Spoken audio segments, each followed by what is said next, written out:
बिस्मिल्लाहिर्रहमानिर्रहीम। जी बच्चों, मुताला करें हम सफ़ा नंबर 14।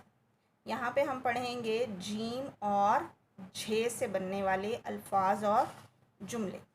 जी बच्चों, जीम से है जाग, जीम से जूता, जीम से जादू। अब इजाफ़ी हुरूफ के साथ जब अल्फाज बनते हैं तो उनकी आवाज़ थोड़ी भारी हो जाती है। जीम का इजाफ़ी लफ्ज़ है झे।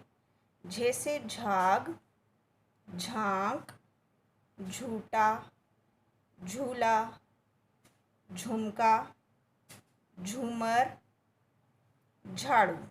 ठीक है, ये झे से बनने वाले अल्फाज हैं। अब हम जुमलों को देख रहे हैं।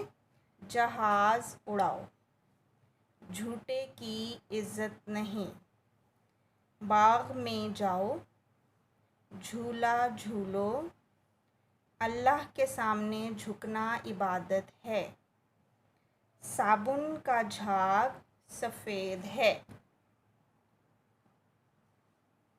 बाजी का झूमर सोने का है, सलमा पर्दे के पीछे से झांक रही है, जूते पहनो और घर चलो।